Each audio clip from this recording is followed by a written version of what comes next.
Oi pessoal, boa tarde. Tô iniciando aqui a live de hoje e o tema é a vida em família. Já iniciei falando esse tema com vocês na semana passada, né? A gente falou um pouquinho sobre as leis que regem os relacionamentos e eu falei de relacionamento familiar. E hoje eu vou continuar não só de familiar, né? Eu falei de relacionamento como um todo. Hoje eu vou falar um pouquinho mais profundamente sobre relacionamento familiar.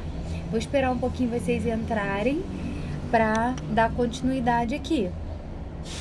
Deixa eu... Enquanto isso,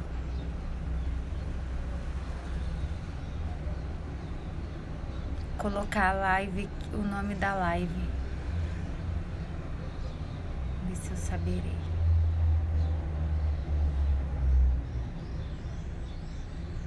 Oi, mãe. Oi, Fábio, tudo bem? Juliana, vamos lá, o pessoal tá entrando.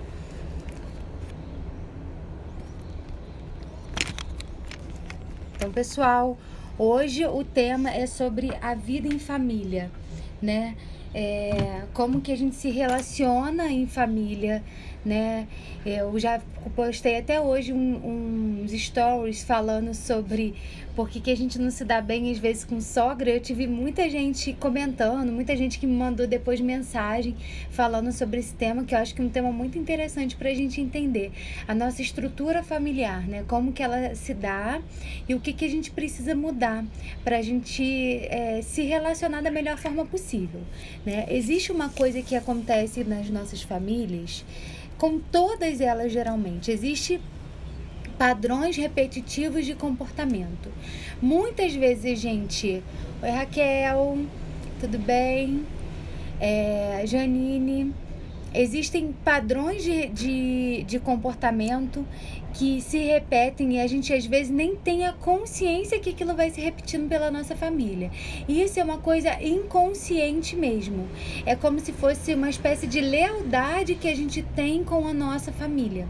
E isso vai se repetindo ao longo das nossas vidas, ao longo das nossas histórias, e muitas vezes a gente não tem essa consciência. Hoje a gente vai falar também um pouquinho sobre isso.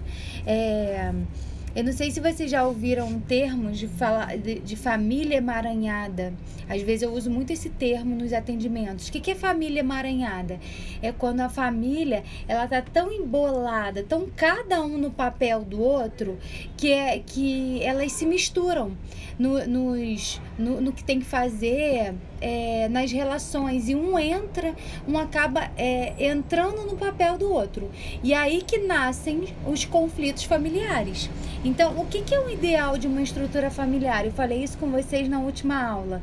Existe sempre o pai e a mãe, né, o marido e a mulher, que se unem para ter a própria família. Então, a partir dessa união que tem o nascimento dos filhos, ali tem uma estrutura familiar. Esse é o núcleo familiar, esse é uma família base que a gente chama.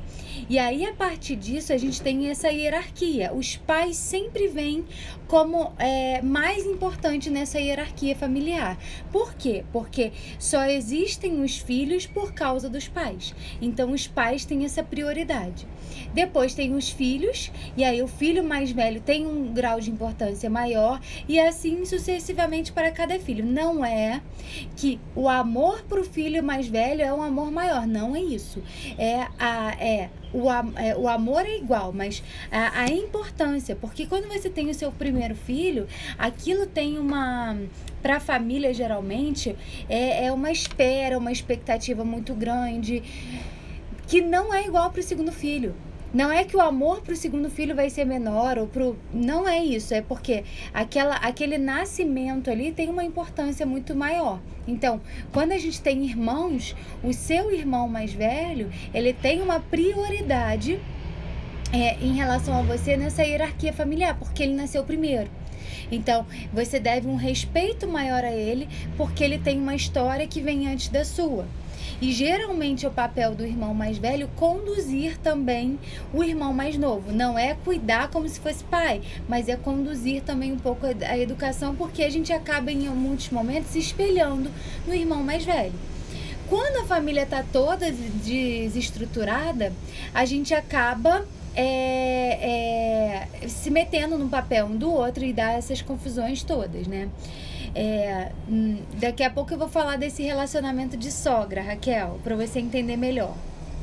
Então, o que acontece? Aí eu tenho a minha família lá, a base, e quando eu caso, que eu falei isso também para vocês na semana passada, eu vou construir a minha família com meu marido. Então, a minha família base, ela é importante para mim, mas a minha família principal passa a ser a minha nova família que eu vou construir com meu marido.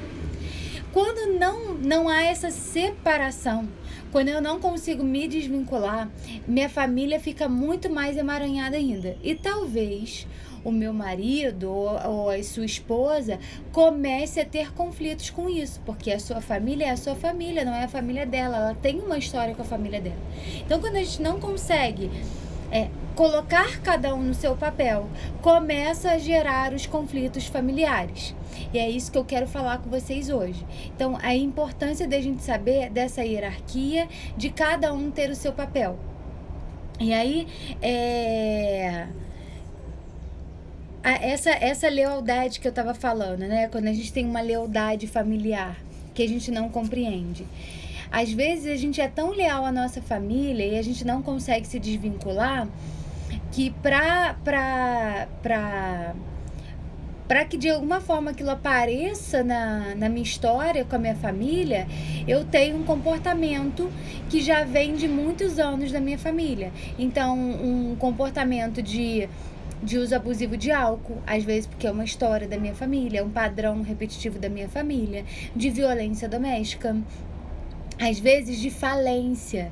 Tem gente assim, o meu pai nunca conseguiu ter uma estrutura de emprego, faliu várias empresas. E quando isso acontece, talvez por uma lealdade à minha família, eu vou reproduzir isso também. Eu vou tentar construir, mas eu vou falir.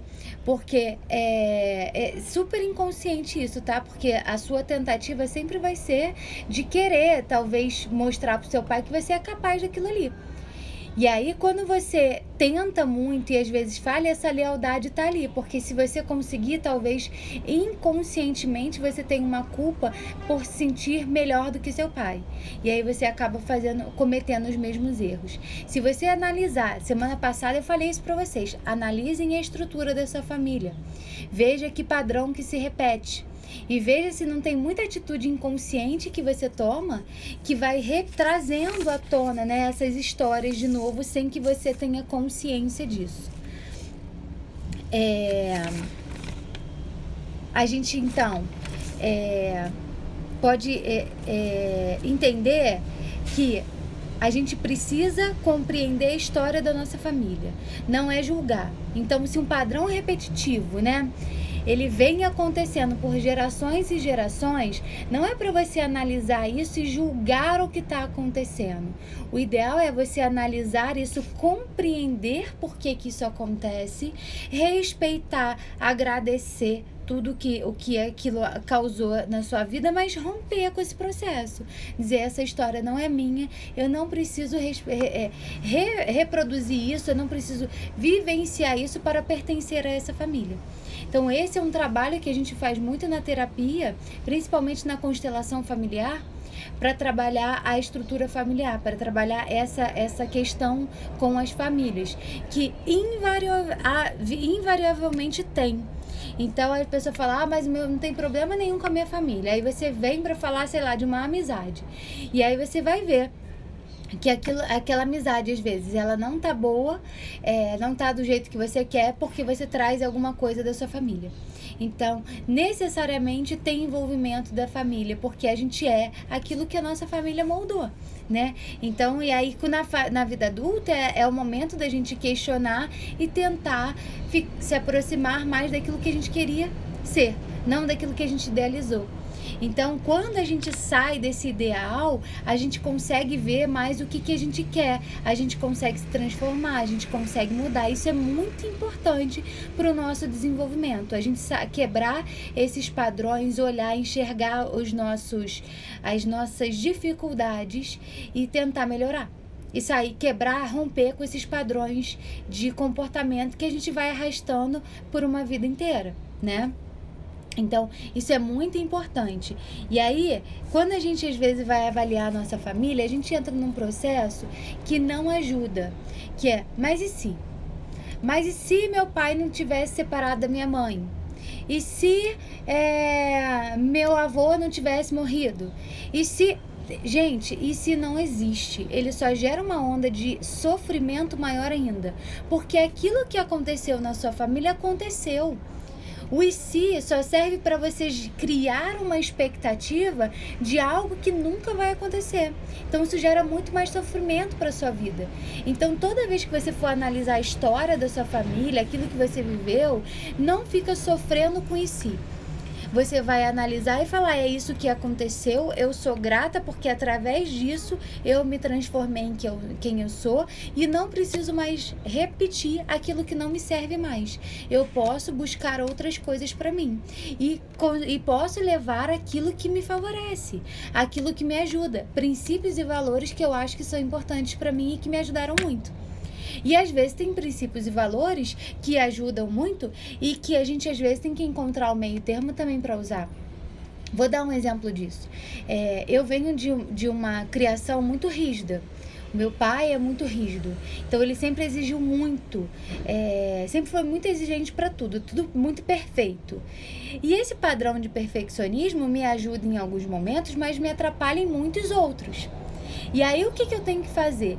Eu sou grata a esse padrão, eu reconheço que por ele eu consegui muita coisa, eu consigo muito facilmente ser disciplinada. Isso é muito fácil pela exigência que ele teve comigo quando eu era pequena, mas hoje enxergando isso, eu respeito o que ele me deu, aceito, mas eu trago com moderação para minha vida.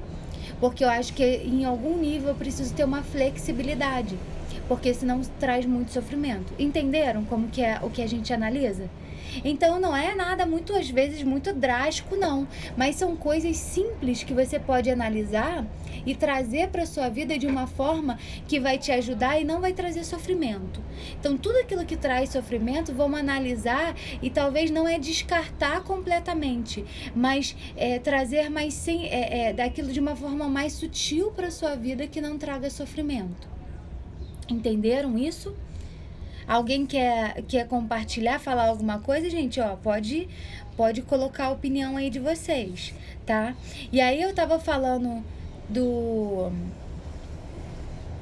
é exatamente isso, Raquel, é ver o lado bom, porque a gente entra às vezes numa coisa de julgar os nossos pais, como se tudo aquilo que eles nos ofereceram foi tudo 100% ruim, e não. Claro que não, porque eu acredito que o amor dos nossos pais, por mais que tenha falha, eles fizeram isso na melhor das intenções, né? Querendo amar. Então eu entendo que esse lado exigente do meu pai, por exemplo, foi a forma que ele encontrou de mostrar amor, de mostrar preocupação. E eu recebo isso com muito carinho. Mas hoje eu uso isso com moderação na minha vida. E é pegar tudo isso às vezes que causa muito sofrimento, é trazer para sua vida e tentar moderar isso daqui para frente, entendeu? E sair desse ideal de perfeição que a gente tem. A gente cria os nossos pais, quando a gente vai pensar nos nossos pais, eles sempre como super-heróis, como se eles nunca falhassem, como se eles não fossem seres humanos, e eles são.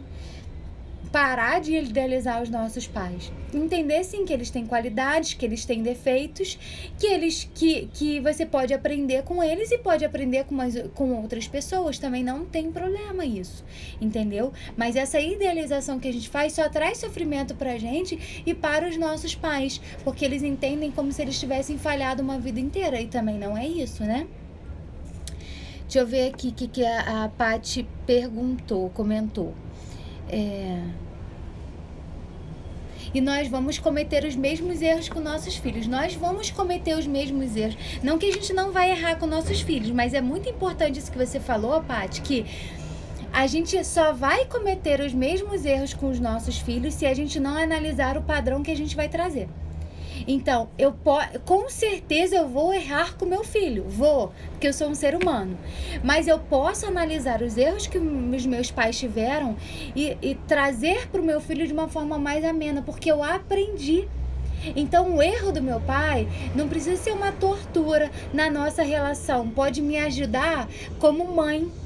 E aí eu vou parar de julgar a minha mãe, eu vou parar de julgar o meu pai e vou tentar melhorar. E aí isso eu não vou estar atingindo os meus pais, mas eles me ensinaram talvez a evoluir. E os meus filhos vão fazer isso comigo. E isso vai se repetir por geração em geração, entendeu? Mas na maioria das vezes a gente repete os mesmos erros porque a gente não tem consciência disso.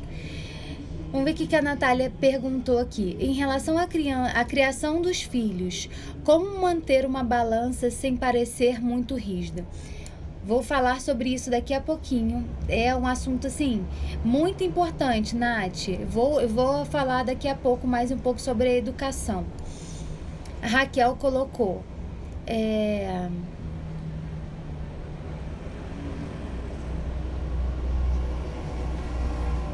Eu não entendi o que você colocou aqui, mas...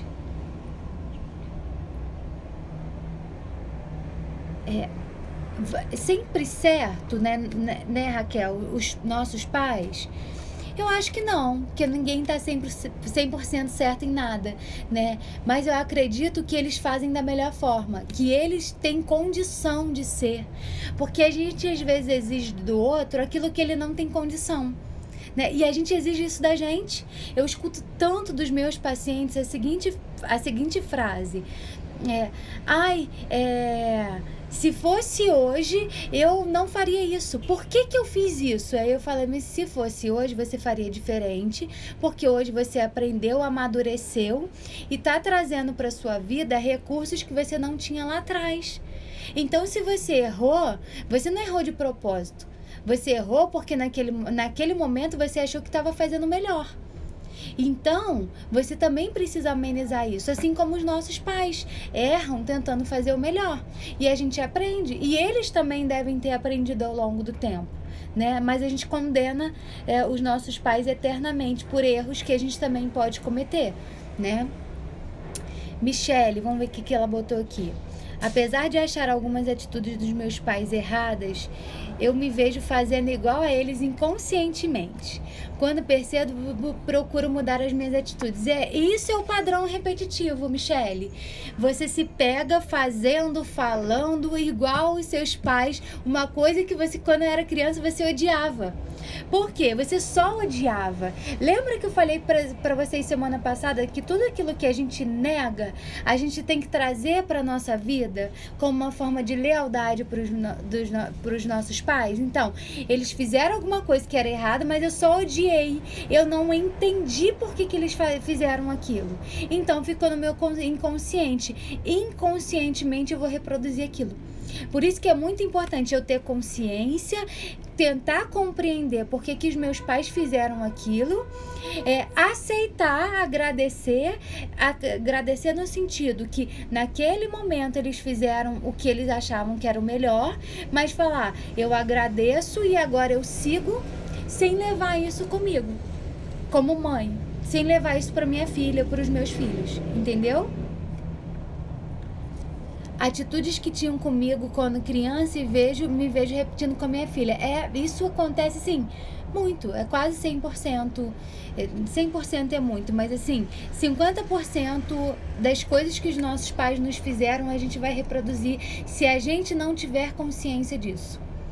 Porque a gente entra no julgamento e o julgamento é a incompreensão.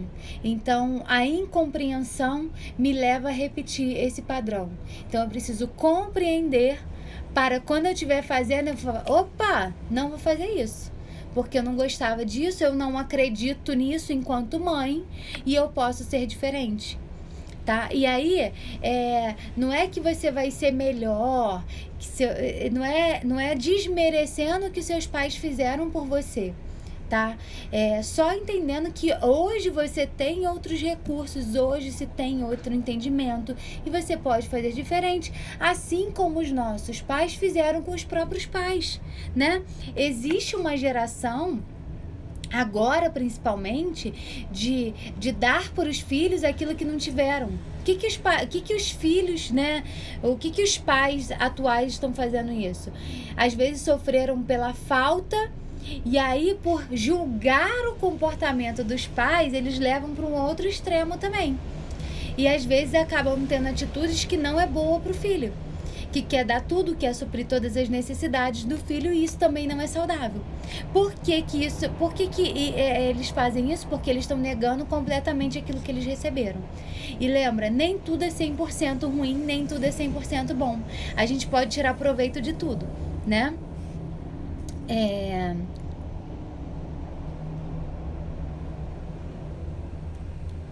Exatamente, Paty. A geração que pode tudo e que não sabe lidar com frustração. Já vou falar mais sobre isso. Então vamos dar sequência aqui. E aí, como a gente tem esse emaranhado com a nossa família, quando às vezes tem alguma coisa de desequilíbrio na minha família, o filho tem uma forte tendência a querer cuidar, a se sentir culpado, né, por algumas coisas, e a querer cuidar daquilo. E aí sai do seu lugar. E aí a família fica em desequilíbrio ainda. Porque o filho passa a ter um papel que não é dele, o pai às vezes não entra no papel que deve ter. E aí vira uma confusão danada. Então, quando a gente vai analisar o papel de cada um na nossa vida, na nossa família, a gente tem que analisar sem buscar culpados e sem buscar inocentes. Lembra que eu falei para vocês semana passada dos 50% de responsabilidade? Todo mundo tem 50% de responsabilidade naquilo que aconteceu. Então, não tem culpado, não tem inocente. Tem pessoas responsáveis. Eu detesto falar culpado. Ah, porque fulano foi culpado disso, ciclano é culpado disso. Não tem isso. Tem responsável. Culpado só acontece quando a pessoa tem consciência e tem a intenção de fazer. Aí eu acho que tem culpado. Quando não tem intenção de fazer, ela é responsável pelo que ela fez. Entenderam a diferença?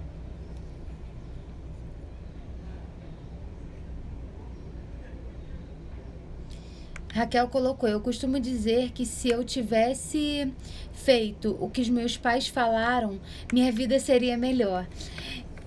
É porque, né, os nossos pais, o que a gente tem que ter noção é que eles têm experiência de vida, né? E eles ensinam muito com essa experiência de vida. E a gente pode procurar ter compreensão disso. É claro que a gente vai errar. A experiência deles não é suficiente para que a gente viva a nossa vida. A gente vai ter que enfrentar, a gente vai ter que viver também, né? Janine colocou: toda ação gera uma consequência. Exatamente isso, Janine. Toda ação gera uma consequência. Então, o que eu queria que vocês tivessem ciência agora?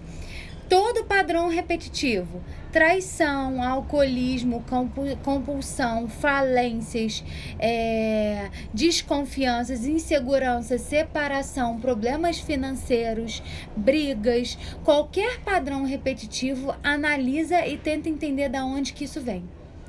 E se você, de alguma forma, está repetindo isso na sua vida, está trazendo isso para a sua história, para a sua família que você está construindo, ok? Então, mais ou menos são esses padrões que a gente repete.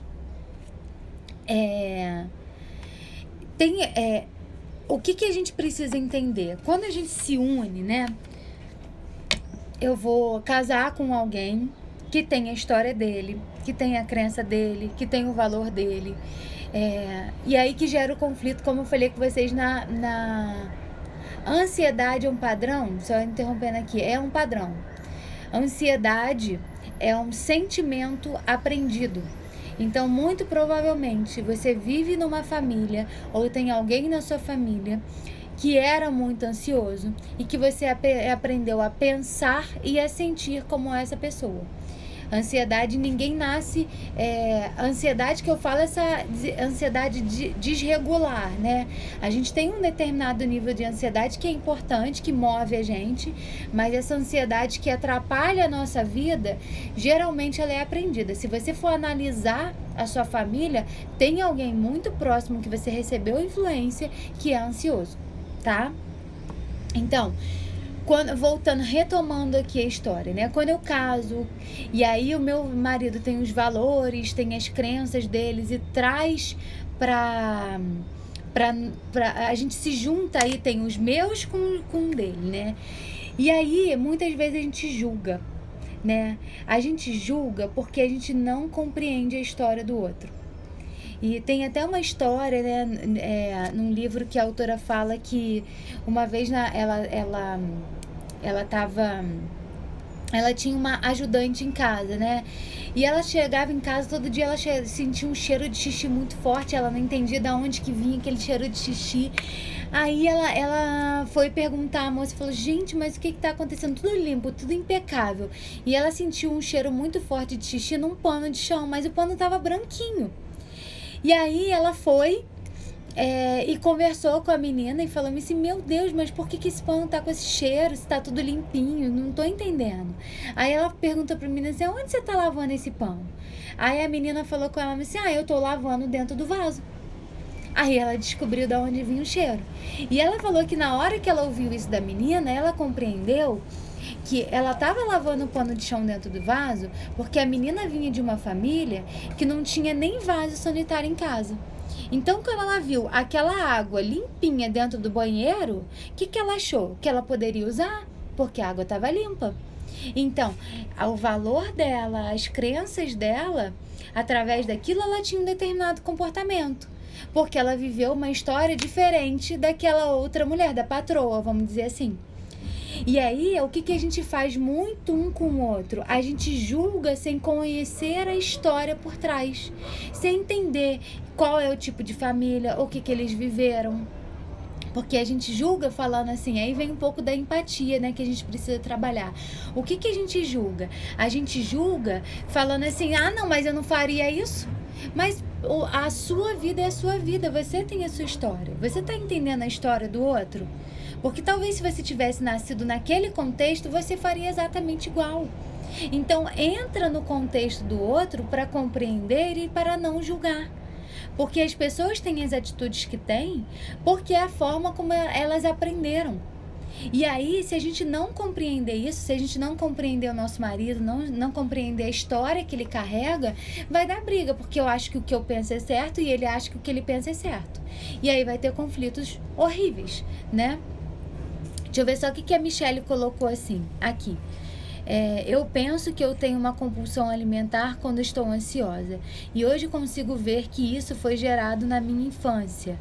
Como meu pai falava de comida comigo desde muito pequena. É muito comum, Michele, um padrão repetitivo, geralmente acontece na infância, e geralmente as pessoas que têm compulsão alimentar na vida adulta, elas têm porque a família não sabia lidar com a emoção das crianças. E aí, né, a história da frustração, que alguém comentou em cima, eu acho que foi a Paty.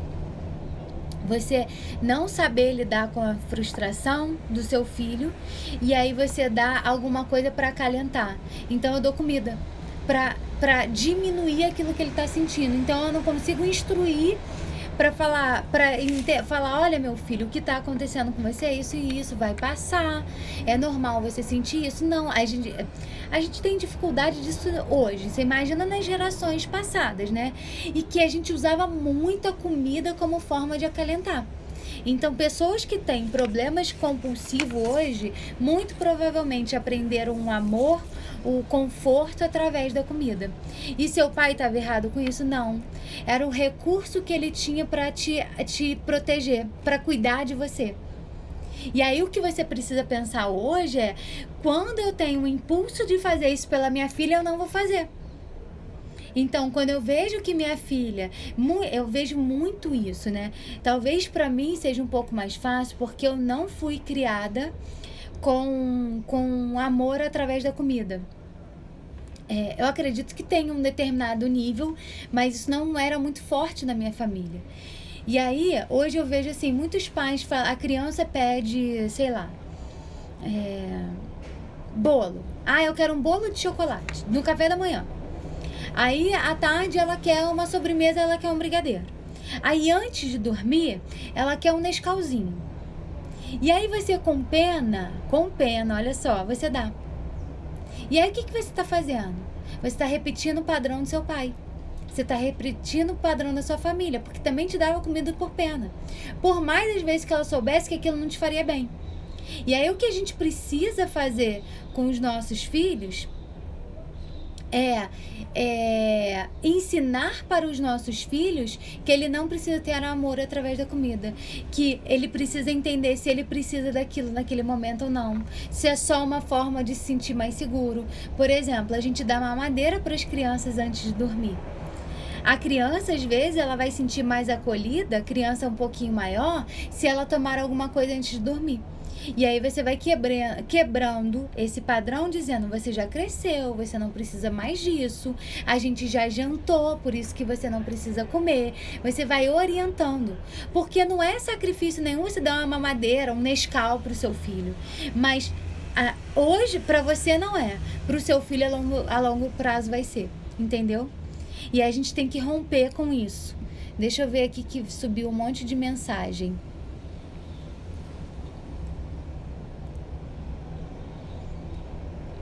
A Natália Plácido colocou, isso eu faço porque aprendi com você. Obrigada, Nath. Marcelo também não, mas o Marcelo eu tive que ensinar muito.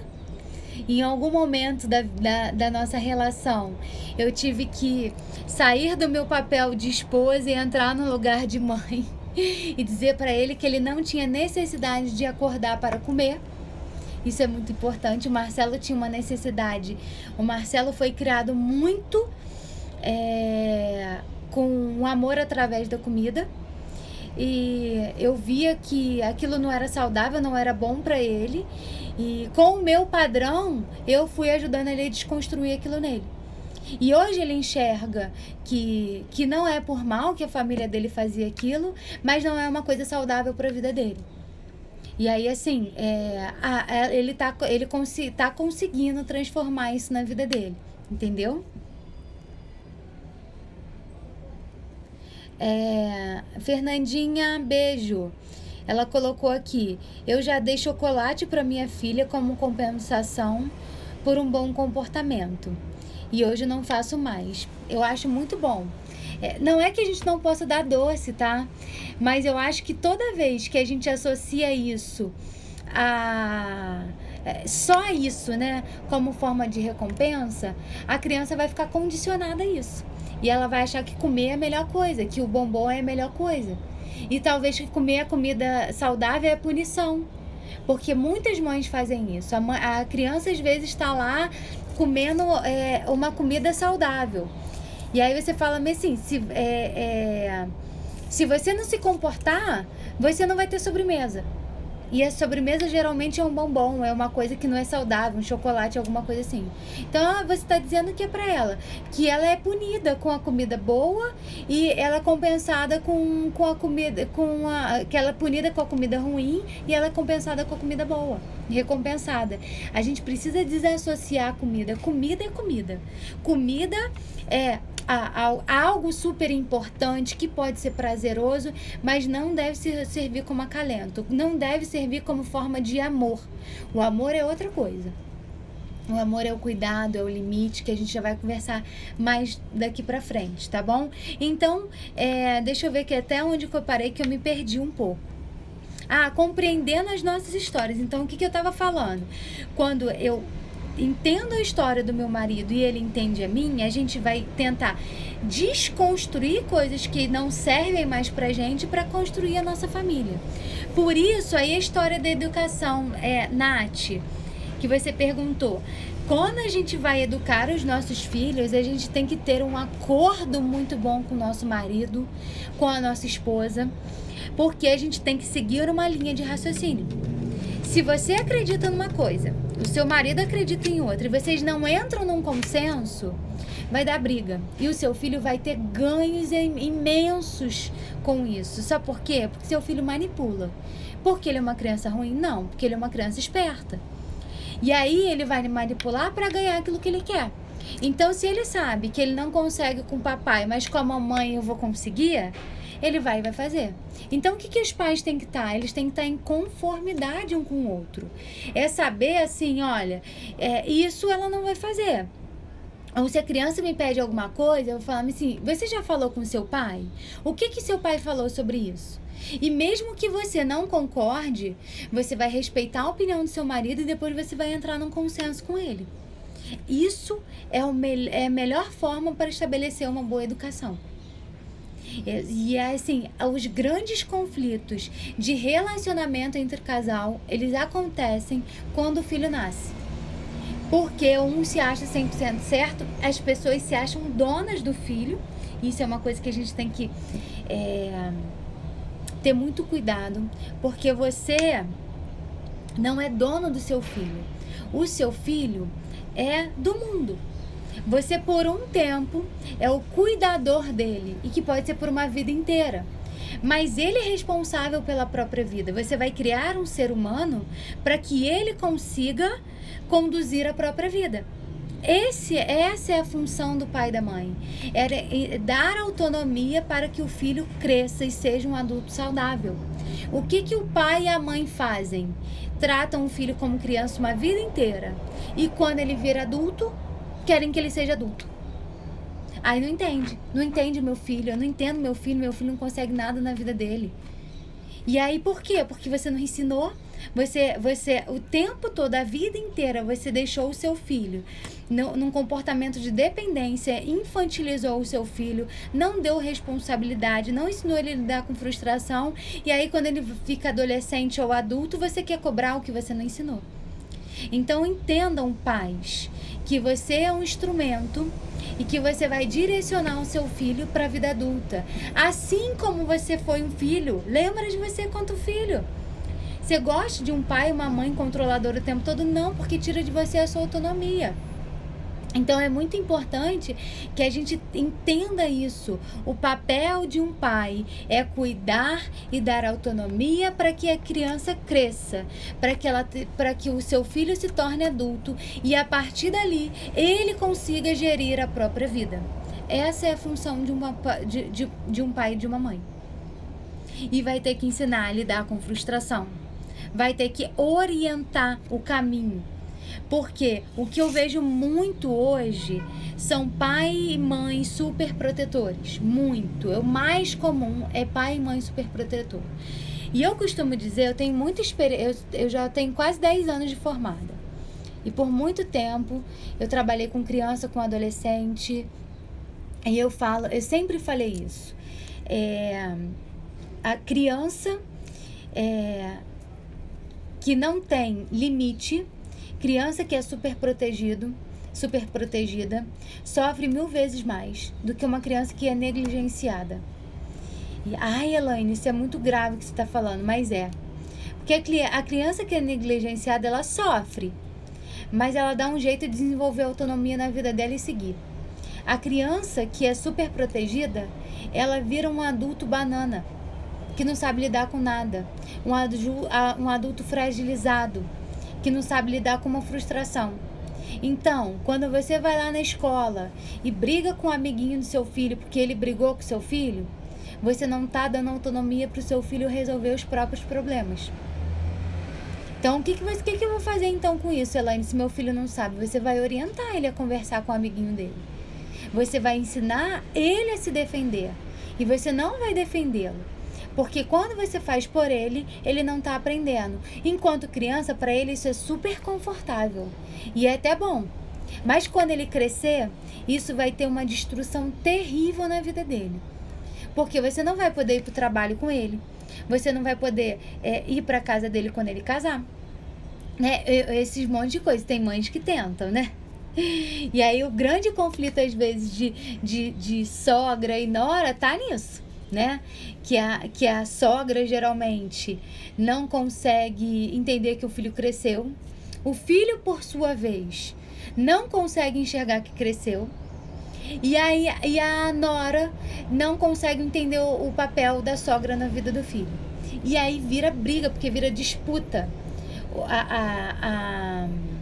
A sogra vai se incomodar profundamente com a nora, porque tá roubando o lugar dela. A nora vai se incomodar profundamente com a sogra, que tá roubando o lugar dela. E o filho fica ali no meio, sem saber como agir. Então, por isso que é bom a gente estabelecer limites, né? Para que as pessoas consigam entender qual é o seu papel. A mãe de um adulto, de um filho adulto, precisa entender que ele cresceu e construiu o lar dele. E lá no lar dele, ele vai fazer aquilo que ele quer. Porque você já teve sua família e o seu marido está com você. Você não é esposa do seu marido. E eu vejo muitas mães que desde lá da infância, quando o filho nasce, coloca o filho no lugar de marido, né? E às vezes nem se separa não, mas tira o marido do lugar, coloca o filho no lugar. E aí quando esse filho casa, tem problemas seríssimos. É a nora e a sogra. Porque ela quer ser mulher do filho. E ela não é, ela é mãe. E é assim que nascem os conflitos. Assim como algumas noras não conseguem entender que a sua sogra é mãe do seu marido. E que você também precisa respeitar esse lugar dela, esse espaço dela. Então, entendendo os papéis, né, de cada um, os conflitos diminuem muito. Mas voltando para a história da educação. Os pais, então, precisam entender que os filhos, você cria os seus filhos para dar orientação, para ele ser um adulto saudável. Entenderam? Depois, você precisa entrar num acordo com o seu marido, ou com o pai do seu filho, ou com a mãe do seu filho, mesmo que vocês estejam separados, para os dois terem a mesma linguagem com o filho. Ah, mas e quando não se entendem? É muito ruim para a criança. Porque em cada lugar ela vai ter uma espécie de educação. Isso confunde a criança. Isso deixa a criança mais perdida. Tem coisas que às vezes não é impossível, porque tem gente que é inflexível, não muda, não consegue ter uma flexibilidade, né? E a gente sabe disso. Mas tem coisas que a gente pode tentar chegar a um consenso, né? Entre os pais.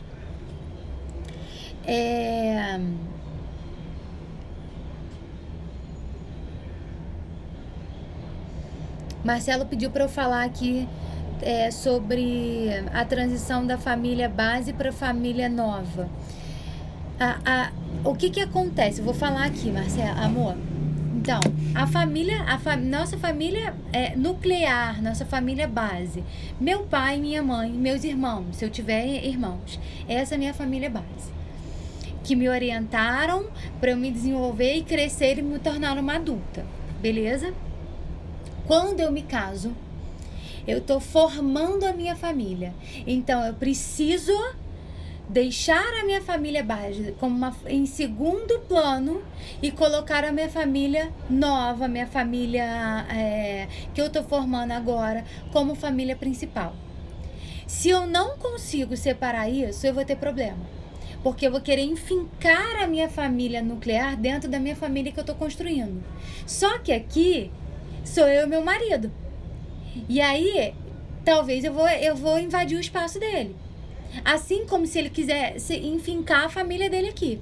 Então, o ideal, né, que a gente não faz quando a gente vai se unir a alguém, seria muito, muito bom o casal, os dois, fazerem um inventário, né, da família, do que eu recebi do meu pai, o que eu recebi da minha mãe, o que eu preciso levar para essa família nova que eu estou construindo e o que eu preciso deixar. Os dois. E os dois juntos, em consenso, ver se eles entram nesse acordo de família. O que eu preciso levar, né? O que a gente vai levar para nossa família e o que a gente não combinou ainda e entrar num acordo. Entendeu? Essa é mais ou menos a diferença. Se eu não consigo deixar, se eu entro com o emaranhado da minha família, na minha família nova que eu tô construindo, vai dar problema. Porque às vezes eu vou ouvir o meu pai ao invés de ouvir meu marido. Eu vou ouvir a minha mãe ao invés de ouvir meu marido. Eu vou dar mais importância, entendeu? Aí eu vou deixar a minha família nuclear se envolver com a família que eu tô construindo. E aí, consequentemente, eu tô excluindo meu marido ou a minha esposa disso. Não vai dar certo. Com certeza não vai dar certo se eu não fizer isso. Então, o ideal seria que a gente fizesse um inventário. E o inventário é pegar uma folha e eu vou analisar os meus pais. Não é julgar, eu vou analisar o que eu recebi. Sem culpar ninguém de nada. Eu vou analisar, vou botar o que serve e o que não serve. O que eu preciso levar, o que eu acredito como um valor para mim, o que eu posso equilibrar e construir uma nova família. E meu marido fazendo a mesma coisa. Para que a gente entre num consenso na hora de educar meus filhos. Porque senão dá confusão. Entenderam?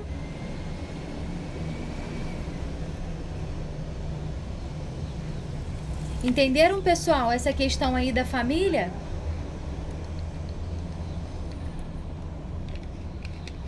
Vou seguir para a educação dos filhos. Então, os pais entendendo que criam os filhos como adulto, né, para serem adultos. Os pais tendo um consenso, casados ou não, tentar entrar num consenso, porque os filhos precisam ter uma orientação para que eles se tornem saudáveis e não... Falhou aqui agora, né? Voltou. Vocês estão me ouvindo, pessoal? Um monte de coisa aqui embaixo eu não tô vendo de novo. Janine falou que isso é bíblico. É a questão da gente abandonar pai e mãe, né? Na Bíblia fala isso. Não é abandonar que eu nunca mais vou ver meus pais, não.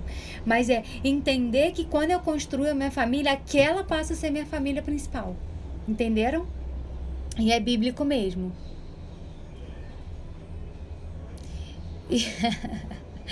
Nath, a Nath botou: quanto mais longe morar, melhor.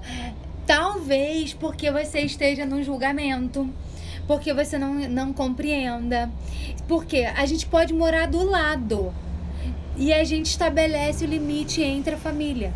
Se a sua sogra tá se metendo ou tem um parente se metendo, é porque não tem limite estabelecido. É porque eles não compreenderam que a sua família com seu marido é a sua e dele. Então tá faltando talvez você colocar limites e ele colocar limites. Porque não precisa ter esse conflito todo. A gente não precisa se odiar. As famílias podem se unir, as famílias podem se dar bem, respeitando, não repetindo aquilo que faz mal, respeitando e dando limite para que só entre aquilo que vocês permitam. Entendeu?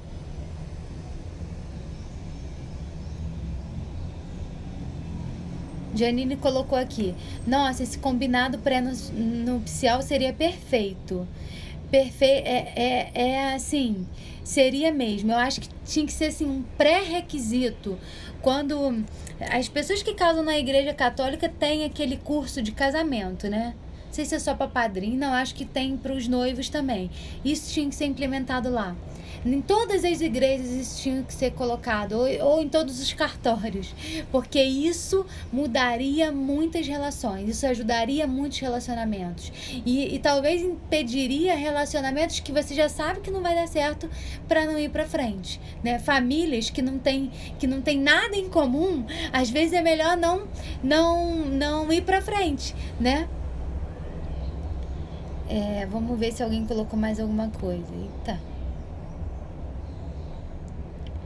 Então, todo mundo entendeu. Então, vamos lá agora. Continuando aqui a questão da educação dos nossos filhos. Saber lidar com a birra da criança. O que é saber lidar com a birra da criança, gente? É você entender que se ela tá brigando, se ela tá fazendo pirraça, é porque ela está frustrada com alguma coisa. E aí, o que você vai entender? Quando eu estou frustrada com alguma coisa, o que eu sinto? Eu também fico irritada. Às vezes você tem um ímpeto de quebrar, de xingar e tal, você não faz isso porque você é adulto e está controlando. Então, o que você tem que fazer com o seu filho? Ensinar o que ele está sentindo. Então, meu filho, isso que você está sentindo é frustração. O que você está sentindo é raiva, é frustração. Tudo bem você sentir, porque você foi contrariado.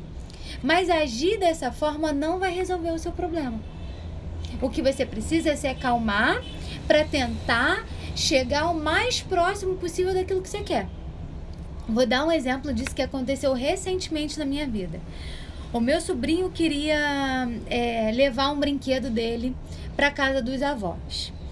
E o pai dele não deixou. Aí ele voltou e começou a chorar. Ele deitou e começou a chorar. E aí eu vi que ele estava chorando, e aí eu perguntei o que tinha acontecido. Ele não me falou nada. E aí a minha irmã me falou, é porque o pai dele não deixou ele levar a arma, o brinquedo dele pra casa da avó dele. E aí ele ficou lá chorando. E ele chorando, eu falei com ele assim, olha, eu entendo que você tá chorando. E ele com a cara assim no colchão. Eu entendo que você tá triste com isso, que você tá chateado, que você tá com raiva. Mas ficar aí chorando não vai resolver a sua vida. O que você tem que tentar é compreender uma melhor forma para que você consiga brincar bem na casa dos seus avós e brincar de outras coisas. E quem sabe um outro dia você não vai poder levar esse brinquedo que você quer, mas hoje o seu pai não deixou. E chorar talvez vai te trazer um novo problema, porque seu pai de repente te ver chorando, ele não vai te entender e talvez não vai deixar nem você ir. Aí eu falei, ele continuou chorando um pouco, eu não falei mais nada, não tirei ele da posição que ele estava, eu só falei, ele só me ouviu. Depois de um tempo ele foi, se arrumou e foi para casa da avó. Então eu disse o que ele estava sentindo, expliquei, né?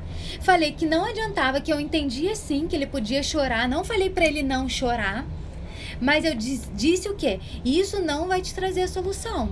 Você pode até chorar, eu entendo que você está chorando, mas isso não vai trazer a solução para o seu problema. Você precisa encontrar uma estratégia que vai trazer solução para o seu problema. E é isso que a gente deve fazer com os nossos filhos. É mostrar para ele o motivo pelo qual ele está tão irritado, não é bloquear. Porque a gente fala assim, para com isso, você não pode chorar. E aí a gente está bloqueando. E essa raiva, quando é muito bloqueada, o que acontece? Gente, já tá acabando.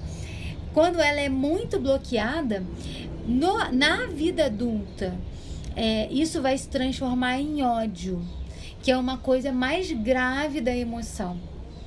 E aí a pessoa não vai conseguir se expressar, ela vai sentir ódio de tudo, porque ela foi muito reprimida na infância. Então, ensina que a raiva é normal, é compreensiva, só que a gente tem que agir com sabedoria com a raiva. Não é quebrar tudo, não é ficar chorando o tempo todo. Chorou, aliviou, eu vou tentar uma solução para que eu consiga resolver o meu problema e não trazer mais problema ainda para mim. Entenderam essa questão da pirraça com os filhos? Deixa eu ver o que colocaram aqui. A Fernanda colocou que tem curso de noiva, sim. Mas eu acho que isso, infelizmente, não é ensinado, né? Fazer esse inventário. Eu não sei, né? Eu tô falando aqui sem saber.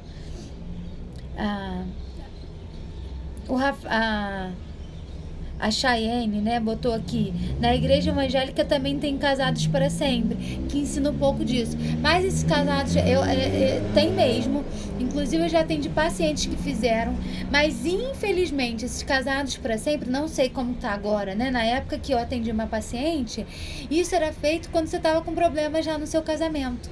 Não é feito anterior ao casamento. Eu acho que você teria que ser um processo anterior ao casamento, entendeu? Mas já ajuda muito, né? Raquel colocou: minha filha de 13 anos, quando contrariada, quer ficar sem falar comigo. Fico muito triste. Raquel, deixa ela sem falar um pouco. Deixa passar. E aí você fala, olha, quando você estiver pronta pra conversar, a gente conversa. Deixa ela assim, não, mas não que isso seja uma birra, entendeu? Tem um tempo pra ser. Então, assim, no máximo que uma emoção dura são 5 minutos. Mas o que faz ela se estender pro dia inteiro? Ela fica remoendo aquilo na cabeça dela. Então, deixa ela um tempo quieta, deixa ela respirar, deixa aquilo diminuir e vai lá conversar com ela. E vai explicar, olha só, eu sou sua mãe. Você não pode ficar sem falar com sua mãe, até porque você precisa de mim. Então, eu entendo que você está chateada, eu entendo que você não queira falar comigo, mas isso não pode ser feito. É melhor que você arrume outra estratégia para lidar com a sua frustração. E não, eu não acho uma estratégia eficaz você não falar comigo, porque isso não resolve o seu problema. Pelo contrário, vai te gerar outro. Entendeu?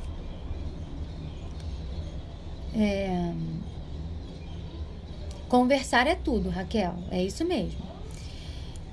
Michele colocou: a minha filha estava chorando por tudo, né? Eu disse para ela que se chorar resolvesse o problema, que o mundo poderia se reunir e chorar ao mesmo tempo.